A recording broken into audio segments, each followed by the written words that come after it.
So hello positive people, आज अपन चालू करने वाले अपना नया एक चैप्टर जिसको बोलते हैं अपन ईएम वेव्स। ईएम वेव्स को अपन इतने अच्छे तरीके से समझेंगे और क्या क्या हुआ था एक्चुअल में, डिस्प्लेसमेंट करंट की कहानी क्या है, उसको खोजा कैसे गया, फिर अपने एम्पियर सर्क्यूटल लॉ में कैसे चेंजेस किए गए, उससे रिलेटेड एग्जाम्पल, सब कुछ अपन इस क्या बोलते हैं अपने इस चैप्टर में अपन देखने वाले हैं। ठीक है, और ईएम वेव्स क्या होते हैं, इलेक्ट्रोमैग्नेटिक स्पेक्ट्रम क्या होता है, सारी चीज़ें देखेंगे। ठीक है, अभी शुरू से शुरू करते हैं कि ये सारी चीज़ें चालू कहाँ से हुई। तो 1831 में मैक्सवेल फैराडे नाम के साइंटिस्ट थे, अपने को पता है, अपन इलेक्ट्रोमैग्नेटिक इंडक्शन में पढ़ चुके हैं कि जो माइकल फैराडे, सॉरी मैक्सवेल तो अलग थे। ठीक है, तो माइकल फैराडे ने क्या ढूंढा था, जब कोई मैग्नेटिक फील्ड या मैग्नेटिक फ्लक्स चेंज होता है तो क्या होता है, एक इंड्यूस्ड इलेक्ट्रोमैग्नेटिक जो अपने पास करंट है वो अपने पास क्या बोलते हैं एक आ जाता है, मतलब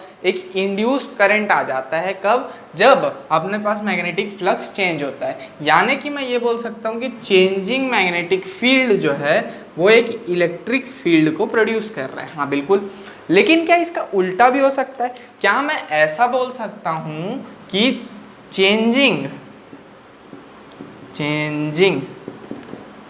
इलेक्ट्रिक फील्ड एक मैग्नेटिक फील्ड को जन्म देगा? क्या बोल सकता हूँ, हाँ या ना? हाँ या ना बोलो, तुम लोग बोलो हाँ या ना। तो देखो, इसी का आंसर देते हुए 1865 में अपने पास अपने साइंटिस्ट आते हैं जिनका नाम होता है मैक्सवेल। ठीक है, मैक्सवेल इसका आंसर देते हैं कि हाँ ऐसा होता है। कैसे? अब जो चेंजिंग इलेक्ट्रिक फील्ड है वो क्या मैग्नेटिक फील्ड जनरेट करता है? हाँ। अब उनका एक एक्सपेरिमेंट देखते हैं जिससे अपने को पता चलता है कि कैसे ये चीज़ वर्क करती है। सबसे पहले उन्होंने बोला क्या कि यहाँ रहेगा पॉजिटिव, यहाँ रहेगा नेगेटिव, बैटरी की तरह। यहाँ अपना नॉर्मल कंडक्शन करंट बोले तो नॉर्मल करंट IC से रिप्रेजेंट कर रहा हूँ इसको। ठीक है, ये क्या है अपना, ये है अपना कैपेसिटर 1, ये है अपना कैपेसिटर 2। ठीक है, ठीक है। अब जब करंट यहाँ से यहाँ जाएगा, इसके बीच में कुछ भी नहीं है, तो क्या होगा, इलेक्ट्रिक फील्ड जनरेट हो जाएगी, मान लो इधर से इधर।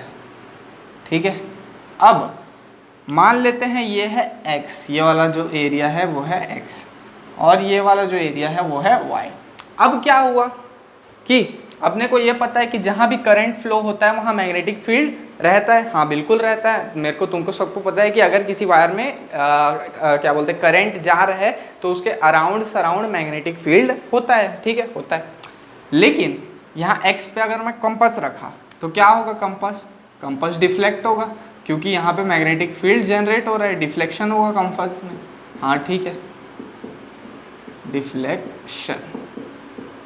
ठीक है, तो कंपास अगर x पे है तो क्या हो रहा है, डिफ्लेक्शन हो रहा है। ठीक है, क्या हो रहा है, डिफ्लेक्शन हो रहा है। तो क्या यहाँ पे मैं एम्पियर सर्क्यूटल लॉ लगा सकता हूँ?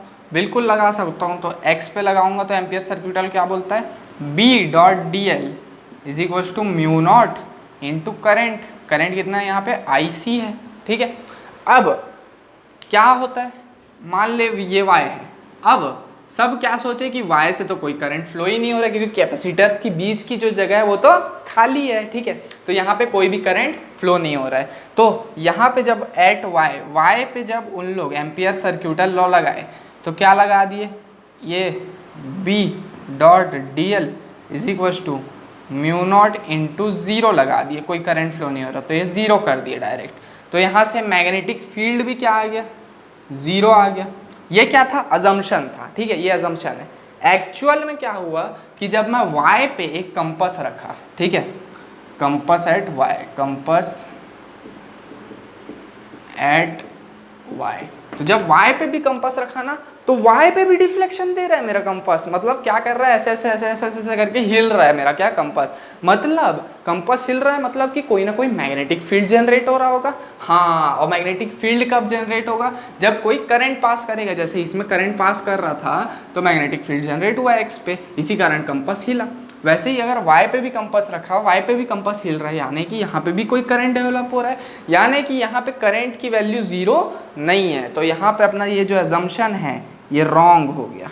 ठीक है, और अपने पास एक करंट आया यहाँ पे, जिसको अभी अपन आगे देखते हैं। इतने का स्क्रीनशॉट ले लो, अभी बताता हूँ फिर वो करंट क्या है, उसको क्या बोलते हैं, क्या फॉर्मूला है उसका। तो जैसा कि अभी अपने देखा कि y वाले पॉइंट पे भी अपन अगर क्या बोलते हैं कंपास रख रहे थे तो वहाँ भी डिफ्लेक्शन शो कर रहा था, तो मैग्नेटिक फील्ड जनरेट हो रहा था। अब यहाँ से शुरुआत होती है एक नए रिवॉल्यूशन की, जिसको बोलते हैं डिस्प्लेसमेंट करंट। अब आइडिया ऑफ डिस्प्लेसमेंट करंट अपने को मिला कहाँ से? मैक्सवेल जी ने अपने को क्या बोला? मैक्सवेल जी ने बोला कि सिर्फ और सिर्फ करंट जो है मैग्नेटिक फील्ड या चेंजिंग मैग्नेटिक फील्ड से ही प्रोड्यूस नहीं होगा, लेकिन अगर कोई चेंजिंग इलेक्ट्रिक फील्ड है उससे भी करंट प्रोड्यूस किया जा सकता है। ठीक है, तो अपने पास जो अभी अपन देखे एक एग्जाम्पल में कि यहाँ पे ऐसे दो कैपेसिटर दिया हुआ था, इनके बीच में जो है क्या हो रहा था, चेंजिंग इलेक्ट्रिक फील्ड जनरेट हो गई थी।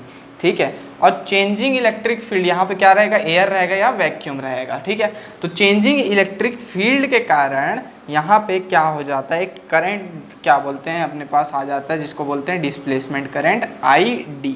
ठीक है, और अपना नॉर्मल करंट तो यहाँ से आएगा ही, जिसको बोलेंगे अपन कंडक्शन करंट IC। तो मतलब अपने पास यहाँ पे जब कैपेसिटर लगा होगा तो दो टाइप के करंट आएंगे, एक IC नॉर्मल कंडक्शन करंट, एक ID डिस्प्लेसमेंट करंट। ठीक है, अब जो है मैं डिस्प्लेसमेंट करंट के एक फॉर्मूला की बात करता हूँ। तो डिस्प्लेसमेंट करंट कहाँ से आया है, चेंजिंग इलेक्ट्रिक फील्ड से। तो इसका जो फॉर्मूला आता है वो आता है एप्सिलॉन नॉट डी फाई क्या है, electric flux upon dt। Phi इसलिए लिखा हूँ क्योंकि ये इलेक्ट्रिक फ्लक्स की बात हो रही है। तो यहाँ पे मेरे पास करंट का एक फॉर्मूला, एक इसका है डिस्प्लेसमेंट करंट का फॉर्मूला है। ठीक है, ठीक है, अब इसका कंडक्शन करंट के साथ क्या रिलेशन है वो बताता हूँ। तो जब मैं लिखता हूँ I is equal to epsilon not d phi by d t, अब phi flux is equal to क्या होता है, electric field E into area होता है, बिल्कुल। तो ये E इंटू क्या लिख सकता हूँ, एरिया लिख सकता हूँ, अपॉन dt लिख सकता हूँ, इज इक्वल टू, अब electric field E is equal to q upon A epsilon not होता है क्या, ये कहाँ से आया, ये अपने पास आया इलेक्ट्रोस्टैटिक्स से। ठीक है, तो ये हो जाता है एप्सिलॉन नॉट। जिसको नहीं पता वो टेंशन मत लो, बस समझ लो कि हाँ ऐसा फॉर्मूला होता है, Q upon A epsilon naught into a. ठीक है, ठीक है, क्या A से A काट सकता हूँ क्या मैं, हाँ। क्या एप्सिलॉन को बाहर ला सकता हूँ, हाँ। तो current displacement current ID is equal to क्या हो जाएगा, epsilon not upon epsilon not DQ upon DT। अब एप्सिलॉन नॉट से एप्सिलॉन नॉट कट गया, तो डिस्प्लेसमेंट करंट क्या आया मेरे पास, DQ अपॉन DT।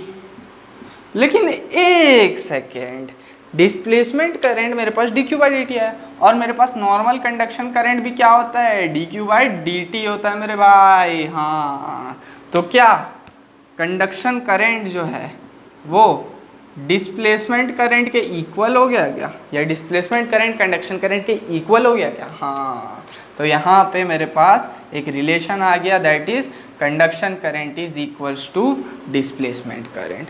अब थोड़ी सी करेक्शंस की बात करते हैं। जैसे कि पहले अपने को सिर्फ बोलते थे कि एक कंडक्शन करंट ही रहता है, लेकिन जब अपन कैपेसिटर लगाते हैं तो अपना एम्पियर सर्क्यूटल लॉ जो है कैसा बन जाता है, मान लेते हैं ये पॉइंट है x, इसमें करंट IC जा रहा है और ये है y, तो y में क्या जा रहा है, ID जा रहा है। तो एम्पियर सर्क्यूटल लॉ जो है करेक्शन के बाद कैसा दिखता है, B dot DL is equals to mu not times total current होता है। टोटल करंट क्या है, IC प्लस ID। अरे समझ में आया क्या? अरे बिल्कुल। तो ये क्या हो गया, करेक्शन ऑफ एम्पियर सर्क्यूटल लॉ हो गया।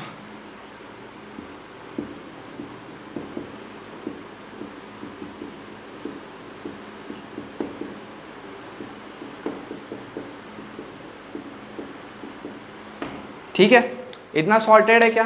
हाँ, इतने का स्क्रीनशॉट ले लो। तो अब जो है दोस्तों अपन इस एग्जाम्पल को देखते हैं। ठीक है, ठीक है, तो चलो, ये एग्जाम्पल क्या बोलता है कि the voltage between the plates of parallel plate capacitor of capacitance 1 microfarad, capacitance दिया हुआ है यानी कि C की वैल्यू दी हुई है 1 माइक्रोफेराड, ठीक है। इस changing at the rate of 5 volt पर सेकेंड, मतलब क्या दिया हुआ है, पोटेंशियल दिया है विद रेस्पेक्ट टू टाइम, क्योंकि वोल्ट पर सेकेंड है तो ये दिया हुआ है 5 वोल्ट पर second. What is displacement current, displacement current पूछा है। तो डिस्प्लेसमेंट करंट का जहाँ तक मेरे को पता है फॉर्मूला होता है epsilon not d phi upon d T.